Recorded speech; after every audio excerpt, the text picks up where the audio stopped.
he's writing, he'll put it in bold letters or something. When a Jew wants to emphasize something, he practices what we call his Hebrew parallelism. He'll say something and then say it again. For example, Isaiah says, "In the year that King Uzziah died, I saw also the Lord high and lifted up, and His train filled the temple, and above Him stood the seraph, each one having 6 wings. With 2 they covered their face, with 2 they covered their feet, with 2 they did fly, and one cried unto the other, Holy, holy, holy."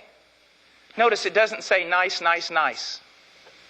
Notice it doesn't say merciful, merciful, merciful. Notice that it doesn't even say love, love, love.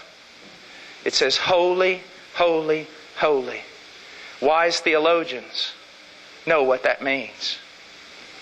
The first thing you need to know about God, the supreme thing you need to know about God, is He's holy. Amazing. I was preaching a meeting a while back. This was several years ago, actually. And I preached just one night on the holiness of God.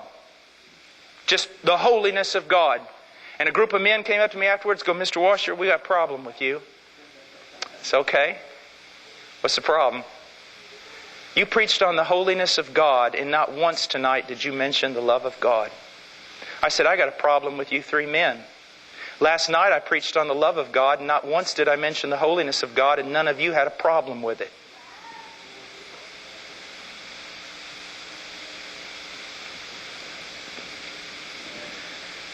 Not everyone who says to me, "Lord, Lord." So what he's saying here is this: not every person who claims to be my disciple and emphatically declares me to be Lord will enter into the kingdom of heaven. John MacArthur says this: do you want to know what your confession of faith in Jesus Christ is worth? Absolutely nothing.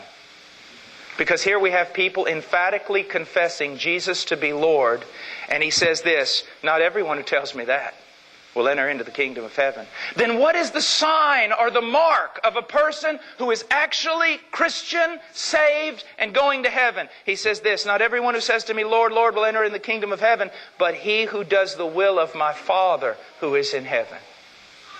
Now look at that. Will enter. Now notice, he does not say that we are saved by doing the will of the Father. That would be works salvation.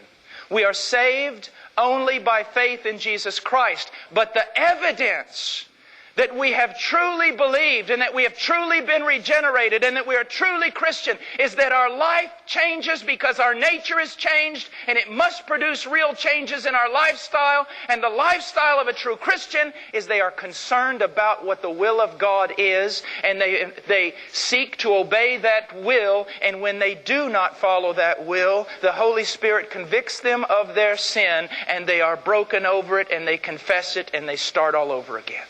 But most people who've prayed that prayer and asked Jesus Christ to come into their heart, they don't even know when they're sinning. I want you to know, if you're a Christian here, maybe you're thinking to yourself, I stumble, I do this, I do that, I want to be for Christ and I struggle to be with Him, but man, is He talking about me? Listen.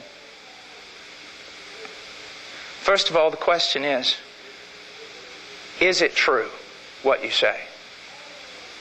In your heart, is it not just a vain thing you say, but is it evident that you desire to be like Christ and you want to do His will and know it? Well, then your struggling over sin may be the great evidence that you are born again. That God is doing a work of sanctification. Remember, the evidence that you're a Christian is not that you're sinless. It's that when you sin, you are broken over your sin. It breaks you into a million pieces. But God's comfort, grace comes and picks you up and sets you back on the path again and encourages you to go on. Sometimes you get up in the morning and you don't want to read the Word. Just like sometimes my heart is dull. But when we go through the day, we feel so convicted about what we've done, and we realize, I've got to get into the Word. I need prayer. I need help. I need to grow. That is a sign of Christianity. But for many in our churches today, they can go throughout the entire week and never crack a Bible, and it doesn't bother them a bit. They can never pray, and it doesn't bother them a bit. They've never mourned over their sin, and it doesn't bother them a bit. They can look like the world, act like the world, dress like the world, talk like the world, love what the world loves, try to imitate the world and everything, but bless God, they're saved because their preacher told them so, because one time in their life they prayed that little prayer. Oh my gosh, how we ought to be afraid. And then what he says, not everyone who says to me, Lord, Lord, will enter into the kingdom of heaven, but he who does the will of my Father who is in heaven will enter. Many will say to me on that day, Lord, Lord, did we not prophesy in your name, and in your name cast out demons, and in your name perform many miracles? You know what's amazing? I'll talk to people who bear no fruit in their life but claim to be Christians. I say, well, start talking to them, I'll press the point with them, and then they'll go, well, I know I'm saved. And I said, well, let me ask you this. If you were before the Lord right now and He asked you, why should I let you into heaven, what would you say? You'd be surprised how their answer begins to be mixed with works. Well, you know, I believe in Jesus. I'm trying to do good. You know, I go to church. I want to read my Bible. Listen to me. Just listen to me for a second. The argument this person's putting forward demonstrates they're lost. If a true Christian were to stand before the Lord, a true Christian, and the Lord made a mistake, which is not going to happen, but if He did make a mistake and said, depart from me, I never knew you. The Christian, the true Christian, would not stand there and go, but Lord, I preached, I did miracles, I cast out demons in your name. I mean, I was a good guy, I went to church, I was more moral than the guys I worked with down at the factory. No, a true Christian, if he was going to put forth any argument, would say this, but Lord, I know that I was born in sin, and in sin did my mother conceive me. Lord, I know that I have broken every command, and I have no virtue or merit of my own. But Lord, I trusted in the blood you shed on Calvary. That was my only hope. But you don't see that here. When they're finally pressed as to why they ought to be in heaven, they're saying, because we have virtue and merit. And most people who've prayed that little prayer, yet live just like the world, out in the world, even though they claim to be Christian, when you start pressing them, eventually they'll start saying, no, hold it. Now, I'm a good guy. Stop judging me. Instead of, but Christ is precious to me. Is Christ precious to you? Don't tell me just yes. Really. You ever see a guy that treats his wife really bad, doesn't think about her, goes hunting, fishing, leaves her alone, locks her in a closet, whatever, just ignores his wife, basically. And everyone else around the town looks at him and goes, man, that guy doesn't love his wife at all. Would someone listen to your conversations that you have over a week period? Listen to what you look at, the books you read, your time in the Word, your time seeking Christ. Would they look at you and go, man, that guy has a passion for Christ. Christ is precious to him. You see, Christ is not one of the worst things that happens when a person is born again in a country where there's no persecution. It's difficult. Why? You're born again in a country where they kill Christians. Jesus becomes everything. He's everything.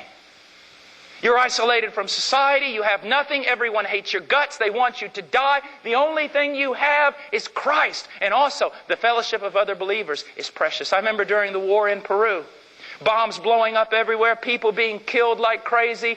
They blow out the windows of our church with a bomb, machine gun fire, everything else. You should have seen that fellowship. Everyone was so poor we'd wait in lines to get rice. Wait for 3-4 hours to buy a bag of rice. No one had anything. And so, man, getting to church on Wednesday, you'd do anything to get there. Prosperity, regardless of what all these preachers say, prosperity is one of the greatest dangers to Christianity. He goes on and he says this, verse 23, and then I will declare to them, I never knew you. Depart from me, you who practice lawlessness. Now I want you to understand a few things. First of all, let's go back to the beginning. When Jesus said, the gate is small and the way is narrow, and few are those who find it. Now let me give you the proper interpretation of this in its context. Most of us think, well, what Jesus is talking about is here's all the world over here, the atheists and the agnostics and the movie stars and all the people that hate